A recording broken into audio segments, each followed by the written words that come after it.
Una de las necesidades más urgentes para la mayoría de las personas que se dicen a sí mismas cristianas es tener un avivamiento en su corazón. Se observa de una forma general en el mundo entero mucha frialdad, escepticismo, dureza de corazón, indiferencia y mucha avaricia de muchos que se dicen cristianos.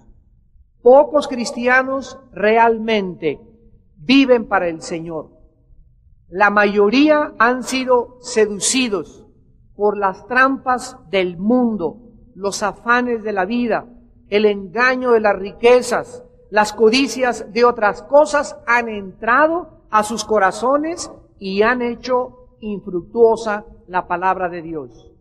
Exactamente como el Señor Jesucristo en Marcos 4, 18 al 19 explicó en la parábola del sembrador, que los afanes de la vida y las codicias de otras cosas entran y ahogan la palabra. Hace un momento estábamos platicando aquí con uno de los líderes más grandes de México aquí en la iglesia cristiana y le decía yo a este hermano, es que la vida cristiana es un campo minado. Antes de que el ejército de Estados Unidos y la coalición de países que se unieron en la guerra del Golfo Pérsico 2 días antes avanzaran contra Irak, no podían avanzar porque el general Schwarzkopf, que fue el general de la milicia que dirigió la coalición contra Saddam Hussein en 1993, les dijo, no podemos entrar porque está minado el campo y eran como dunas de arena. Y al otro día, un viento milagroso, porque solamente se puede atribuir esto al cielo, quitó toda la arena y quedaron al descubierto los cientos de minas que había, que comenzaron una a una a dispararles para que explotaran y pudiera el ejército avanzar hacia Irak y pudieron lograr la conquista de la ciudad de Kuwait, liberar a Kuwait de la invasión de Irak y avanzar hacia la ciudad de Bagdad. Entonces, si Dios no nos quita y nos permite ver cuáles son las trampas que tienes en tu vida y que yo tengo en mi vida, entonces caeríamos en ellas. Y dice en 2 de Pedro 12 el apóstol Pedro, Dios sabe librar, salvar, proteger a los piadosos de las pruebas y de las tentaciones. Si tú caminas con Dios todos los días y tienes comunión con Dios todos los días y tienes una cercanía con Dios, Él te protege, te quita amistades, socios, trampas, amistades, negocios que pudieran hacerte lamentar el día de mañana. Pero si nosotros no caminamos con Dios y tenemos un Dios para el martes solo de 7 a 8 y el domingo de 11 a 1 de la tarde, y entre los demás días Dios para ti no tiene ninguna relevancia, no esperes ser librado, porque el mundo que vivimos está lleno de trampas para nosotros. No hay ninguna diferencia entre un cristiano que vive de esta manera y un incrédulo. Los cristianos profesantes, pero que no viven conforme a la palabra de Dios, asisten a los mismos lugares que a los incrédulos. Van a las mismas discotecas, a ver las mismas películas, a ver los mismos shows que los incrédulos. Hablan el mismo lenguaje grosero y vulgar de los incrédulos y hacen las mismas bromas groseras que ellos. Hablan los mismos temas, hablan de adulterio, de fornicación, de dinero, de ambiciones personales y casi nunca testifican ni hablan a nadie del Evangelio de Jesucristo. Leen las mismas revistas, los mismos libros, televisión, telenovelas, Cosmopolitan, Playboy, que son las revistas y los programas de los incrédulos. Y ven los mismos programas de televisión también que los incrédulos. Estas personas que en esta noche nos están escuchando necesitan un avivamiento. Necesitan limpiar sus vidas. necesitan arrepentirse y volverse a Dios con todo su corazón en una nueva entrega de dedicación de santidad. Este es el tema que en esta noche vamos a estudiar en este pasaje, porque Génesis 35, del 1 al 15, nos registra el primer avivamiento en las Sagradas Escrituras. El primer avivamiento que tiene lugar en la historia del pueblo de Dios. Dice en el versículo 1, dijo Dios a Jacob: levántate y sube a Betel y quédate allí, y haz allí un altar al Dios que te apareció cuando huías de tu hermano Esaú. La primera característica de un avivamiento es el llamado de Dios. Jacob estaba en este momento enfrentando problemas insostenibles. Él tenía una desesperación creada con un gran sentido de necesidad en su corazón y en su vida. Jacob estaba, en otras palabras, aterrorizado en lo más profundo de su alma, porque su hija Dina, como lo vimos hace 8 días, la acababan de violar. La habían abusado un joven príncipe de la tierra donde ellos se encontraban. En venganza por este agravio de su hija, los hijos de Jacob fueron y mataron a este muchacho que violó a su hermana, mataron al padre de la muchacha y mataron a todos los varones de esa ciudad. Habían tomado la justicia en sus propias manos. Además, habían saqueado la ciudad, tomado a las mujeres y a los niños y las riquezas. Jacob, pues, enfrentaba ahora la amenaza de que todos los gobernantes de las ciudades de los alrededores tratarían de vengarse y unirían sus fuerzas para atacarlo. Jacob estaba aterrorizado. Pero también había otras cosas que le perturbaban. No había establecido hasta este momento, escúchenme varones, Jacob no había establecido hasta este momento un patrón espiritual serio delante de sus hijos. No les había inculcado a sus hijos normas morales que deberían de tener en sus vidas.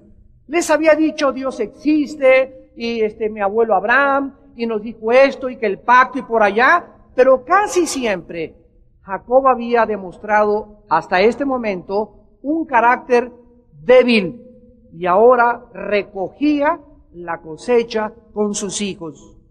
Él necesitaba traer a su familia un avivamiento urgente. Jacob estaba experimentando un tremendo sentimiento de desobediencia y de culpa. Y aun cuando la tierra prometida, desde hacía 10 años que vivía ya ahí en la tierra prometida, no había cumplido tampoco su promesa que él le hizo en el capítulo 28 a Dios de ir a Betel.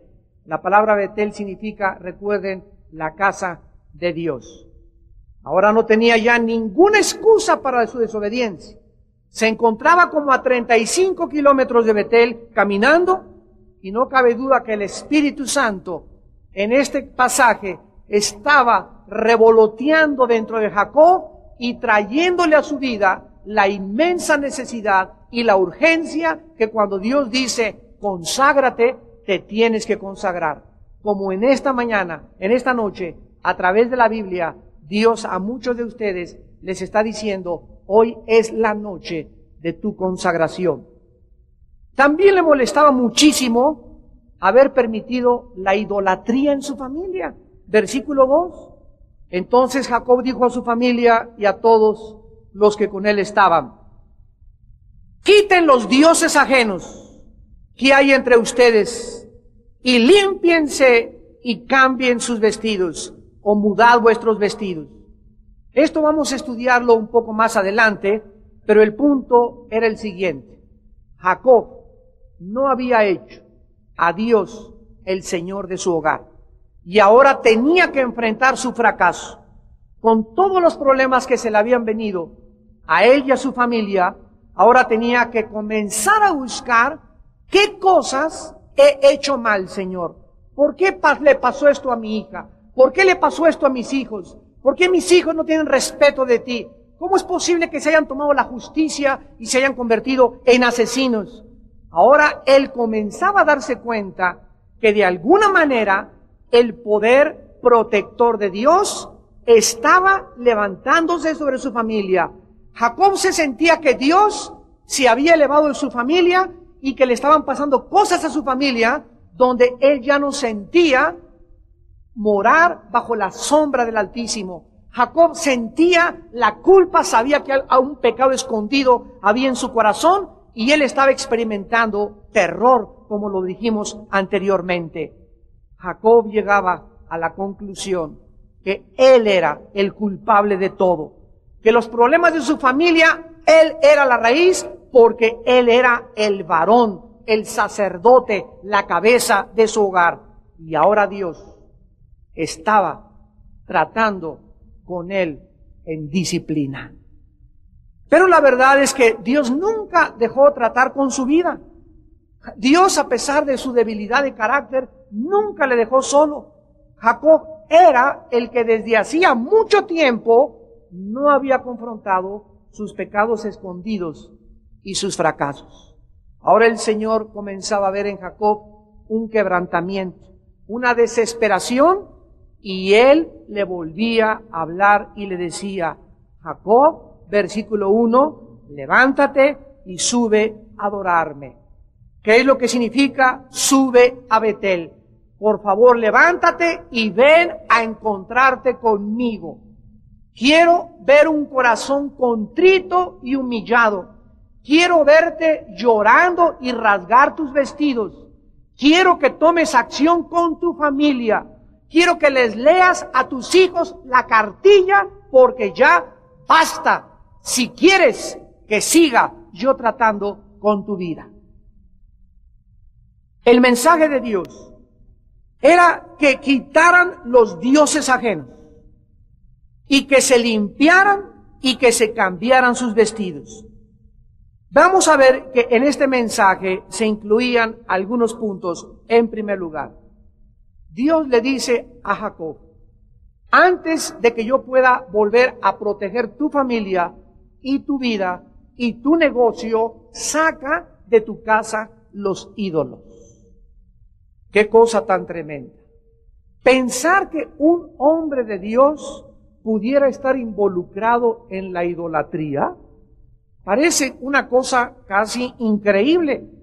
Pero estos dioses ajenos, estas estatuillas y estos ídolos, eran los que su hija Raquel había tomado, y él seguro que los había visto debajo de su cama, como tú sabes que le viste a tu hijo una revista de Playboy y te hiciste el tonto, y tu hijo mete un video de pornografía a tu casa y tú te haces el tonto, y ahí está en su cuarto, y tu hijo tiene un póster de Michael Jackson en su cuarto y tú te haces el pato, y tu hija tiene una foto de un hombre desnudo por ahí y tú te haces el tonto. Ahí son mis hijitos, son cosas de ellos. ¿Sabes una cosa? Somos los sacerdotes de nuestra casa y nuestra casa tiene que ser limpiada.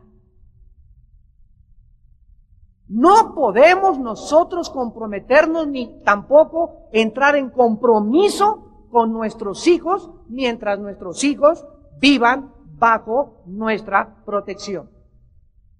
Mijito, el día que tú quieras tener tu departamento, pon lo que quieras. Si quieres poner allá He-Man, si quieres poner allá Batman, si quieres poner a Michael Jackson, pero aquí en la casa, tú vives dentro de la casa, yo pago la renta, yo estoy dirigiendo esta casa y esta casa tiene que estar limpia, porque por las cosas que metes a tu cuarto, atraes hacia toda la familia maldiciones demoníacas. Y tenemos los padres de familia que llegar a un momento de comprender esto, que la seguridad, la limpieza y la santidad del hogar donde vivimos, nosotros, los varones, somos los responsables. Le dice Dios que estos ídolos también eran los que sus hijos, cuando saquearon la clase pasada Siquem, venían también ídolos y se los trajeron a su casa, y también encontramos a los de sus sirvientes. Es interesante que aquí diga en el versículo que dentro de estos ídolos que había en el versículo 2 y 3, había zarcillos. Quiero que vean en el libro de Isaías capítulo 3. Isaías capítulo 3.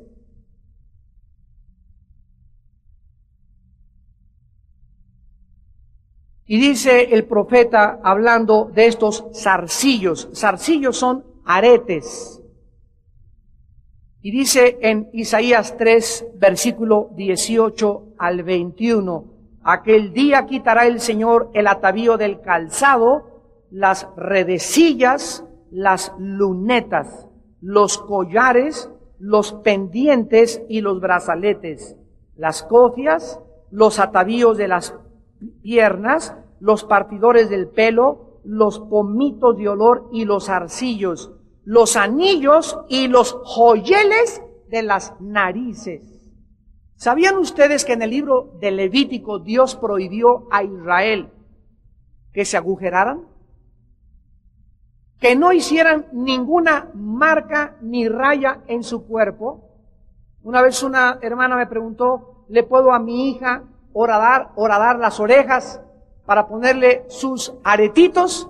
Hermana, si usted no era cristiana y lo hizo, Dios es misericordioso. Pero una vez que usted escuche el mensaje, no lo vuelva a hacer. Cómprele a su niña aretitos de los que se pegan. No le taladre el oído. No se taladren las orejas, las narices. No se taladren los labios. Y vean ustedes, Satanás, como burlándose de Dios, ha llenado la época que vivimos. Por todos lados ves gente con 3 anillos aretes acá, con aretes en las narices, aretes colgando por acá, aretes en el ombligo se ponen ahora, y por todos lados tratando de violar las leyes de Dios. Esto no es coincidencia. No es coincidencia. Y Dios quiere que recordemos que nuestros cuerpos son templo del Espíritu Santo. Y que nuestros cuerpos no son de nosotros. 1 Corintios 6, 19 y 20. No es mi cuerpo. No puedo hacer lo que quiera con mi cuerpo. No le puedo colgar un cuadro a mi cuerpo, ni me agujerarme la nariz, ni agujerarme nada en mi cuerpo, porque es el templo de Dios. Entonces, cuando nosotros comprendemos esto, comenzamos a tratar nuestros cuerpos como Dios quiere que los tratemos. Vemos pues que también no cabe duda que Jacob había enseñado a su familia las promesas de Dios, pero había fracasado en demandarles a sus hijos la obediencia de Dios. Hay muchos padres que, ay, mijito, no hagas esto, y ay, mijito, no hagas esto, y al Señor no le gusta lo que estás haciendo, pero no te puedes quedar ahí. Si tu hijo insiste en hacer eso, yo tengo que tomar acción. Y si no tomamos acción, vuelvo a repetir, Dios nos quita la protección. Cualquier cosa que le quite el lugar a Dios es idolatría. En la época que vivimos, la idolatría no solamente es tener en tu casa estatuitas o ídolos o imágenes. La idolatría puede estar relacionada con el dinero, con los bienes materiales, con tu novio, con la novia, con tu cónyuge, con la familia, la fama, el negocio, la ropa, los deportes, el alcohol, las drogas, cualquier cosa en la vida que desbanque a Dios de mi corazón se llama idolatría. Y en Éxodo 24 el Señor dijo, no tendrás dioses ajenos delante de ti. Y cuando Dios dice no tendrás dioses ajenos, nos está diciendo no haya nada en tu vida que me desbanque, no haya en nada en tu vida a quien tú te esclavices, a quien tú sirvas, a quien tú le des el primer lugar. El primer lugar soy yo, dice el Señor, si es que me llamas Señor, Señor. En segundo lugar dice el versículo 2 que no solamente tenían que quitar los dioses, los ídolos, sino que también tenían que limpiarse. En el libro de Efesios, capítulo 4, versículo 22 al 24, en el Nuevo Testamento, encontramos la correlación y el simbolismo para nosotros de lo que significa límpiense, purifíquense. Dice en Efesios 4, 22, en cuanto a la pasada manera de vivir, despójense, quítense, desvístanse del viejo hombre, que está viciado conforme a los deseos engañosos, y renovaos en el espíritu de vuestra mente, y vístanse del nuevo hombre, creado según Dios, en la justicia y santidad de la verdad. Esto nos está hablando de una acción diaria. Yo me preguntaba cuando estudiaba Efesios, Señor, eso de que me quite el antiguo hombre y me vista el nuevo hombre, lo hice antier, y me dice Dios, es que conforme a tus días, tus fuerzas, esto es algo diario. Diario me levanto, y anoche estuve con el Señor, hasta las 12 de la noche oré, y como les decía una vez, se te apareció a las 10 de la noche, hasta Juan Diego se te apareció, y a las 8 de la noche hiciste esto, y vienes de una reunión de oración, y te acostaste soñando con Gabriel el ángel, con Miguel el arcángel, soñaste que te fuiste al tercer cielo, pero al amanecer, amanecemos descargados, totalmente sin energía, sin fuerza, sin nada. Los teléfonos celulares nos ganan en este sentido. Un teléfono celular tiene carga para 2, 3, 4 días, y a los 4 días, aunque le aprietes y le aprietes, no funciona, porque lo tienes que recargar y tiene que chupar la energía, porque el teléfono en sí no tiene energía propia. La tiene que obtener de una fuente de energía. Nosotros, Dios nos creó así, hermanos. No nos creó con energía propia, tenemos que conectarnos. ¿Y cuál es nuestra fuente de energía? La Biblia. Tienes que venir diario a la Biblia y abrir la palabra y hacer contacto con la Biblia. Y, mis palabras son espíritu y son vida. Diario el Espíritu de Dios tiene que alimentar mi espíritu. Y el espíritu mío no se alimenta más que con la Biblia. No solo de pan vivirá el hombre, sino de toda palabra de Dios. Y puedes levantarte en la mañana y Jesucito mío, y 10 minutos y te pides, pero si no te conectas a la Biblia, la oración sin la Biblia no funciona. Y hay otros que también se conectan a la Biblia y no oran. La Biblia y la oración es una moneda de dos caras, que no las puedes separar ni divorciar. Entonces, Dios quiere que todos los días me levante en la mañana y Padre, hoy en la mañana, ya está el viejo hombre de ayer y de antier y de hace mucho tiempo en mí. Te levantas y tenemos todo el potencial de decir groserías, de buscar pornografía, de tener malos pensamientos, y esto diario lo tenemos que hacer. Quitarme ese viejo hombre, Padre. En esta mañana me despojo de todo mi ego, de mi orgullo, y me visto, Señor, con Jesucristo. Quiero ser justo, quiero ser santo, quiero ser en esta mañana un siervo a tu servicio. Diario tenemos que venir a un altar. Y diario, la consagración es diaria. Tú puedes en esta noche, sí, Señor, y me tocó tu espíritu, y llorar, y pasar aquí, y ahí está el hermano chillando y quebrantando, y te dura 3 días el quebrantamiento. Porque creen los cristianos que es automático. Y en la vida cristiana no hay café instantáneo, no hay sopa marucha instantánea en la vida cristiana. En la vida cristiana no hay nada instantáneo, todo es diario y largo y por toda la vida. La santidad no te viene en 3 días, la santidad o la santificación no te viene en 4 o 5 días, o por estar en un congreso y que alguien te tocó y te tumbó al suelo. Ahí te puedes caer, te puedes descalabrar que te caíste al suelo, pero eso no te va a hacer más santo, entiéndelo. Es la unción que tenemos dentro de nosotros, la que permanece en nosotros, 1 Juan 2, 24 y 27, y es esa unción la que diario quiere libertad, quiere tener movimiento, quiere tener fluidez a través de mi vida. Y lo único que bloquea la unción es no quitarme el viejo hombre, no confesar mis pecados de ayer, no confesar mis pecados de hace una semana, estar en una vida engañosa con Dios y tratar de burlarme de Dios. Y esto tiene que salir de tu vida y tú tienes que aprender eso. No busques santidad instantánea, ni toques instantáneos de Dios. Hay hermanos que van de congreso en congreso en congreso. Qué bueno que vas a oír la palabra y a aprender. pero muchos van buscando el toque de Dios. El otro día oí a un predicador que dijo, es que yo espero que venga este predicador para que me toque y para que me dé su unción. Le dije, hereje. La unción es del santo, no de un hombre. La unción viene de nuestra consagración, no de un toque instantáneo y automático de una persona sobre tu vida. Ya crece, por favor. A este predicador le tuve yo que decir esto. ¿Por qué? Porque es la época que vivimos. Todo tiene que ser un atajo, un camino más corto, y no hay camino más corto. El camino, dice la Biblia, es necesario que a través de muchas tribulaciones entremos al reino de Dios. Tenían que limpiarse, tenían que purificarse, como lo tenemos que hacer nosotros todos los días. Debían ir en tercer lugar a Betel, a la casa de Dios. Versículo 3, Génesis 35. Levantémonos y subamos a Betel, le dice Jacob a su familia. Haré allí altar al Dios que me respondió en el día de mi angustia y ha estado conmigo en el camino que he andado.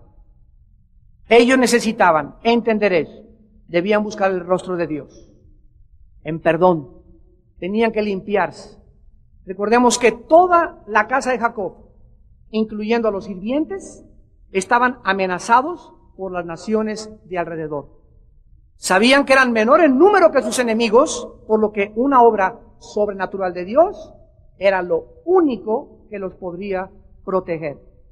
El pecado, hermanos en Cristo, es el único factor y el más importante, el principal de todo lo que te sucede a ti y a mí en nuestra familia. El pecado no confesado. Dice el Salmo 66, 18, si en mi corazón hubiese mirado la iniquidad, el Señor no me habría escuchado. Proverbios 23, 18, el que encubre sus pecados no prosperará. El que encubre sus pecados, y Dios te dice, confiésamelos. Te ha dicho Dios de la semana pasada, entrégate, conságrate, saca eso de tu casa.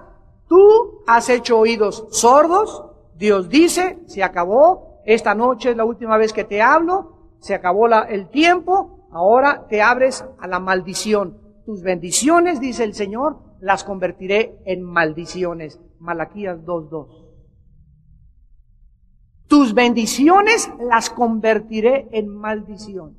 Es increíble lo que le puede suceder a un hijo y a una hija de Dios o a una familia de Dios cuando el padre de esa casa o el varón de esa casa permite en su hogar idolatría, pecado e inmoralidades a los ojos de Dios. Increíble. Tenían que recordar, ¿verdad?, que la salvación y la presencia de Dios en el pasado era real. Dice Jacob en el versículo 3, haremos un altar al Dios que me respondió en el día de mi angustia y ha estado conmigo en el camino que he andado. Si tú no recuerdas cada día y cada semana y cada mes que en el pasado Dios estuvo contigo y te fortaleció y descubriste que Él es real, es una motivación suficiente para en el presente limpiarte, quitar de tu vida ídolos, sacar de tu casa cosas que están ensuciando, están contristando, están causándole dolor al Espíritu Santo. Basta ya de esas cosas. En esta noche, vuélvete a la casa de Dios.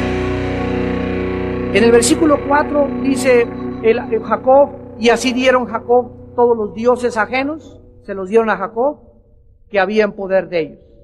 Y los arcillos que estaban en sus orejas, y Jacob los escondió debajo de una encina que estaba junto a Siquem. Aquí vemos que buscar al Señor sin arrepentimiento no es arrepentimiento. No le dijeron, sí, papi, bueno, ¿cómo no, papi? No, papá, tienes razón, aquí están las revistas que tenía bajo el colchón, aquí te van estas fotos que tenía, aquí tengo estos CDs, aquí tengo estos cassettes, aquí está todo, Padre Santo, estamos de acuerdo, tú eres el jefe de la familia, y vemos cómo Dios le da gracia con la familia, y el momento en que entregan sus ídolos, es el momento en que realmente hay arrepentimiento. Mientras tú no entregues lo que está causando el pecado en tu vida, no es cierto que estás arrepentido. Hace algunos meses tuvimos el caso de un hombre. Me dijo la esposa que vivía en adulterio. Hablamos con el esposo y le dijimos, mira, fulano de tal, la labor de los pastores es de sanar, de restaurar tu vida. No te vamos a correr mañana ni pasado, pero te damos 15 días, una semana, 15 días, para que dejes a tu amante. Porque si vas a venir a la iglesia, no te vas a venir a burlar de Dios. Y tu esposa y tu familia valen mucho más y son el tesoro más grande que Dios te ha dado. Así que vas a dejar a tu amante y te vamos a ayudar a levantarte y a orar por ti, pero tú no te vas a burlar de Dios. Toma en serio a Dios, tu pecado es grave delante de Dios. A las 2 semanas llegó el hermano y con la hermana y pues sí, ya la amante, pues ya no ando con ella. Y dice la esposa, no hermano, yo no ando con ella, pero sigue trabajando de secretaria con él. Entonces, resulta que era la secretaria. Entonces le volvimos a decir a este varón, mira, mientras tú no despidas a esa secretaria, son lágrimas de cocodrilo tu arrepentimiento.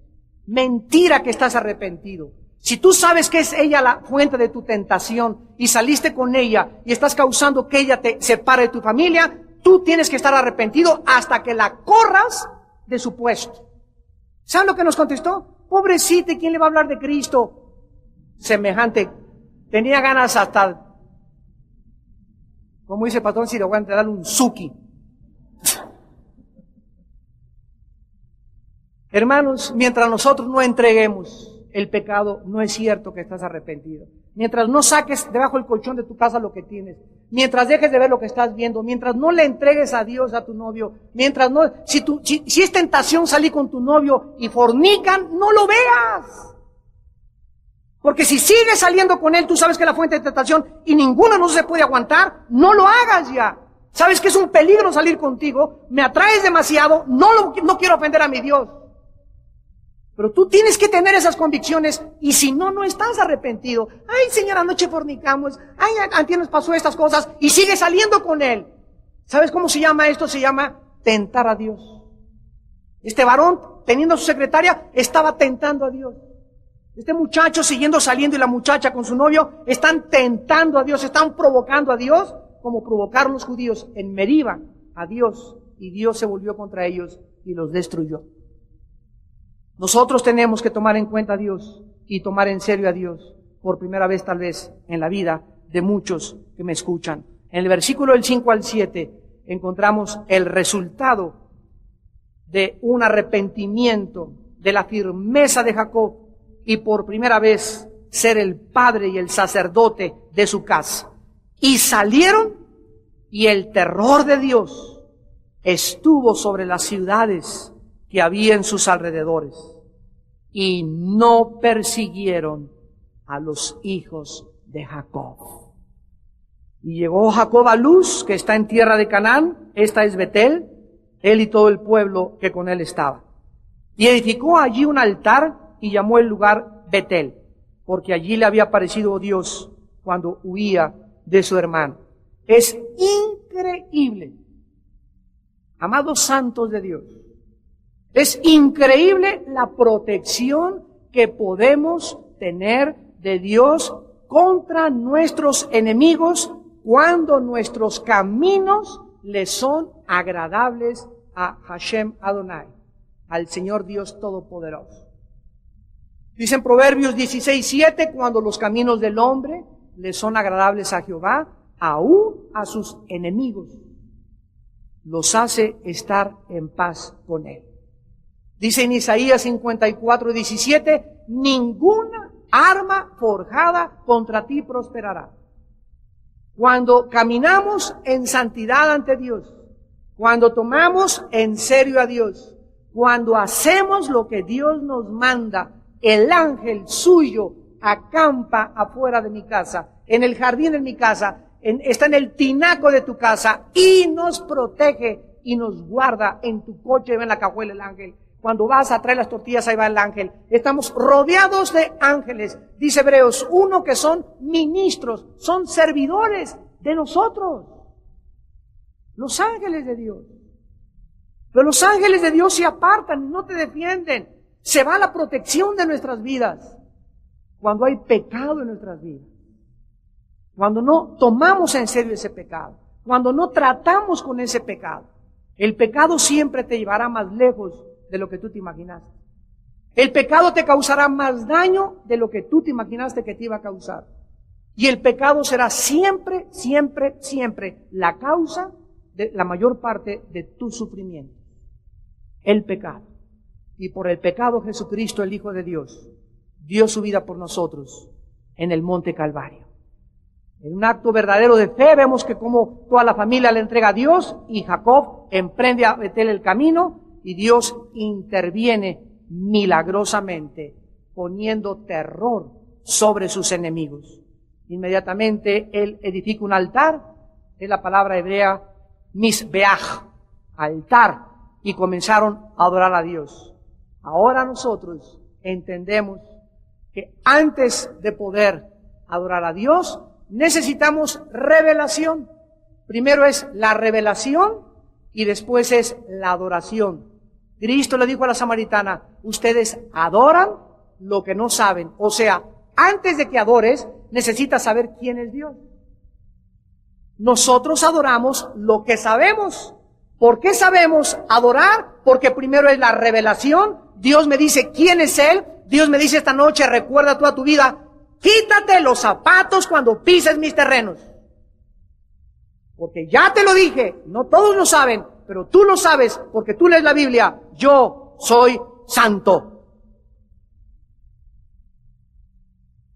Y cuando entiendo eso, me quito los zapatos, me despojo del viejo hombre, me quito el pecado, analizo mi vida y vengo a adorar a Dios en espíritu y en verdad. El versículo 8 se enfrenta a una de las pruebas más grandes de su vida Jacob cuando muere Débora, ama de Rebeca, y es sepultada al pie de Betel debajo de una encina, la cual llaman Alon Bakut, que significa el roble. Encina es el árbol del roble para nosotros, el roble del llanto o el roble de la tristeza. Débora era como la nana de Raquel y Jacob la entierra al pie de Betel debajo de un árbol de roble. La presencia de Débora en la familia de repente surge aquí en las Escrituras. Nos indica que Jacob visitó a su padre anteriormente cuando fue a la tierra prometida. Y también nos indica que Rebeca, ¿verdad?, que era la madre de Jacob, había muerto, y este tipo de nana que había sido de Raquel y también de Jacob, cuando él era niño y joven, significaba que Débora, sin ningún lugar a dudas, era una mujer sumamente piadosa. El árbol debajo del cual la entierran es llamado Alon Bakut, que significa el roble del llanto. Este hecho, además de que Jacob trajo a vivir a Débora con esta familia, con su familia, nos indica que Jacob la amaba profundamente. Como muchos de ustedes han tenido nanas que han criado a sus hijos, tienen muchachos que trabajan con ustedes que tienen ya 20, 30 años de edad, que hasta los vieron crecer y son casi parte de la familia. No es ni tu sirvienta ni tu criada, viene a ser casi parte de la familia. Ya come a veces con ustedes, ¿verdad? Y la tratan como si fuera un miembro de la familia. El avivamiento en la vida de Jacob le había traído, aparte de la bendición y la protección de Dios, una nueva fortaleza para enfrentar las tragedias de la vida. No solamente cuando nos volvemos a Dios y nos despojamos del antiguo hombre y nos vestimos con las ropas limpias que Dios quiere que nos vistamos y le entregamos nuestros pecados, no solamente nos protege, sino, escúchenme, además Dios nos da una fuerza especial para enfrentar las tragedias de la vida. Ustedes saben, los que han madurado, que la vida no es fácil y que tenemos que enfrentar desilusiones, persecuciones, traiciones, críticas, muerte familiares, muerte de tu perro que tenía 15 años y le lloramos al perro, ¿cómo no? Muerte del perico, muerte de la abuela, pérdida del trabajo. La vida está llena de sorpresas negativas y también positivas. Pero si cualquiera de ustedes que me está escuchando en esta noche, en el momento que ve una tragedia en tu vida, o pierdes un ser querido, o se te quema tu casa, o pierdes el trabajo, o encuentras la noticia que te violaron a tu hija, lo que sea, si en ese momento tu vida no está bajo la protección de Dios, te hundes. Regresas al alcohol, regresas con otra mujer, te enfrentas y buscas una huida fácil, te entras en una depresión, que muchos de ustedes ya tienen 1 mes o 2 meses en depresión, porque no han descubierto que Dios es el Dios y Padre de toda consolación. Que es maravilloso, cuando lo vamos a ver en la clase pasada, va a estar precioso el estudio la semana que entra, se va a llamar Enfrentando la vida con Dios. Las peores 4 tragedias de Jacob las enfrenta, lo vamos a ver en la clase pasada, y las enfrenta porque Dios estaba con él. Se le muere su esposa, se le muere otra persona, se le muere su padre. Vamos a ver las tragedias la semana que entra, pero es importantísimo saber esto. Necesitamos a Dios. Él es el único que nos puede fortalecer y levantar. Él es el único que nos puede decir, sigue viviendo. Todavía no acabo contigo, ya perdiste a tu hijo, perdiste a tu esposo, perdiste a tu esposa, pero necesitamos seguir viviendo. Necesitamos seguir entendiendo esto, y la única fuerza que nos hace seguir viviendo es Él. Porque separados de Él, nada podremos hacer.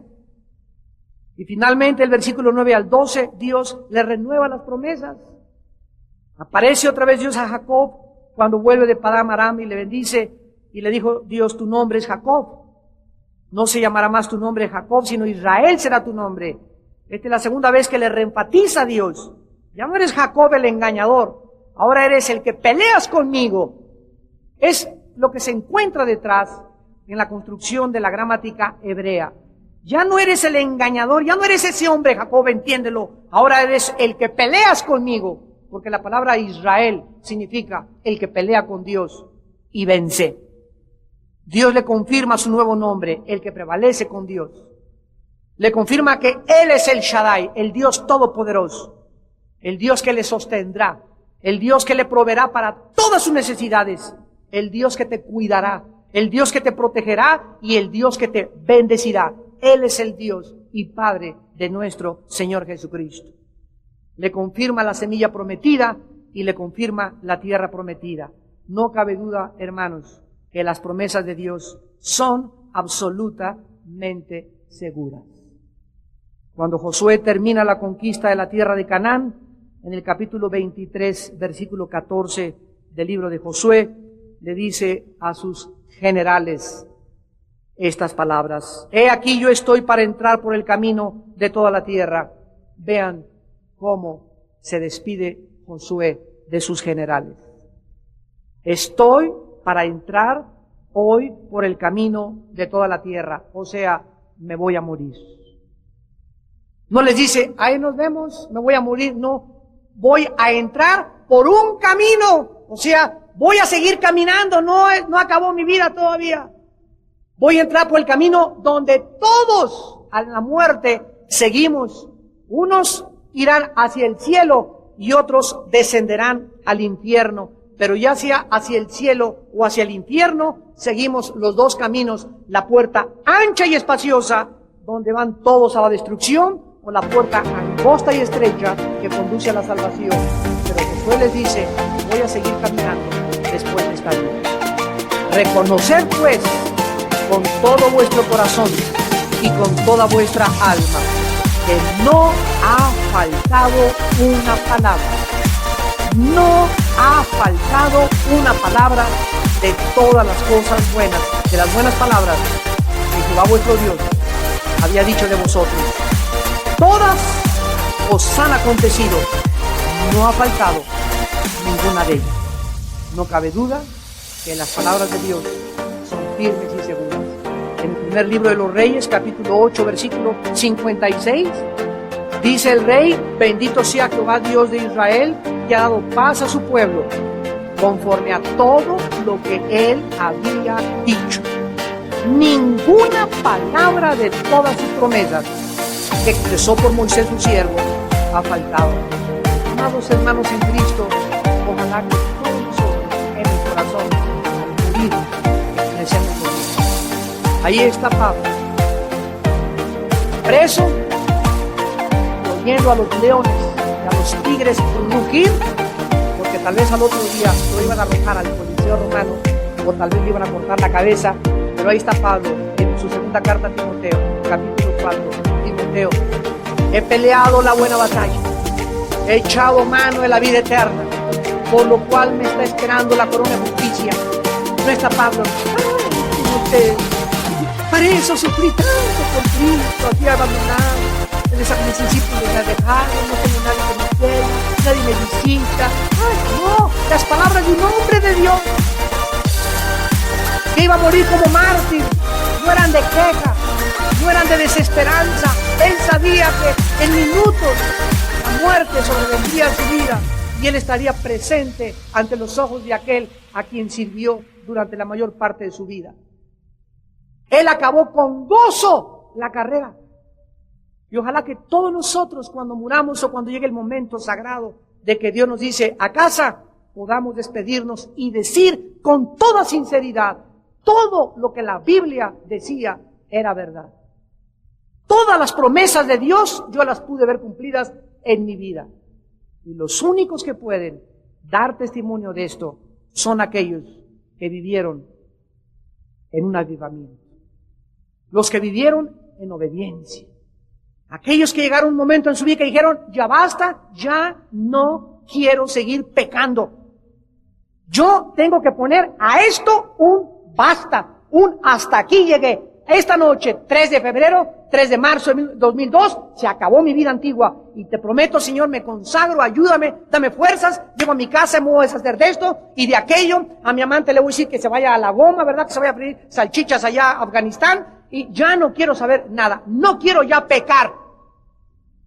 A mi novio le voy a decir que si seguimos así ya nos salimos y tienes que poner un hasta aquí a tu pecado. Y tiene que ser esta noche, porque es cuando estás oyendo el llamado de Dios. Ven a Betel, ven a mi casa a adorarme. Límpiate tus zapatos y recuerda que soy un Dios santo. Acaba el capítulo 35 y dice el versículo 13, y se fue de él Dios del lugar donde había hablado con él. Jacob erigió una señal en el lugar donde había hablado con él, una señal de piedra, y derramó sobre ella libación y echó sobre ella aceite. Y llamó Jacob el nombre de aquel lugar donde Dios había hablado con él, Betel. Cuando Jacob terminó su entrega a Dios y Dios terminó de renovar sus promesas a Jacob, Dios se fue. Observemos que es Dios el que se va de ahí. Pero Jacob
quiso dejar ahí un memorial, un recordatorio, y levantó una piedra y la ungió con aceite.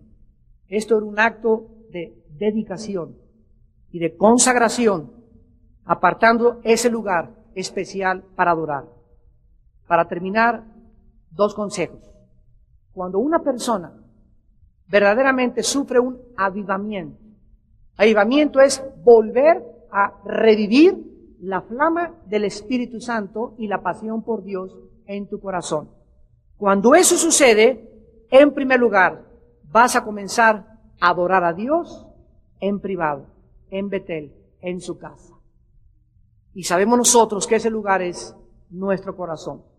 Una persona que comienza a ser incendiada por Dios, ya no hay mañana que no se levante temprano a orar y a leer la Biblia. Y en segundo lugar, esa persona hablará y dará testimonio público de lo que Dios ha hecho en su vida. Eso fue lo que dijo el profeta Isaías en el capítulo 43, cuando Israel se había apartado de Dios. Y dice el profeta: ustedes son mis testigos, dice Jehová, y mi siervo, que yo escogí, para que me conozcan y crean y entiendan que yo soy Dios. Antes de mí no fue formado Dios, ni lo será después de mí. Tú eres testigo y yo soy testigo del Dios de la Biblia, del Dios y Padre de Jesucristo, del Dios que abrió sus manos en una cruz y nos dijo: vayan al mundo y sean testigos y prediquen el Evangelio y hagan discípulos. Mientras tú en tu escuela, en tu trabajo, con tu familia, con tus vecinos, no hables de Cristo y no presentes al crucificado, no es cierto que tienes un corazón avivado por Dios.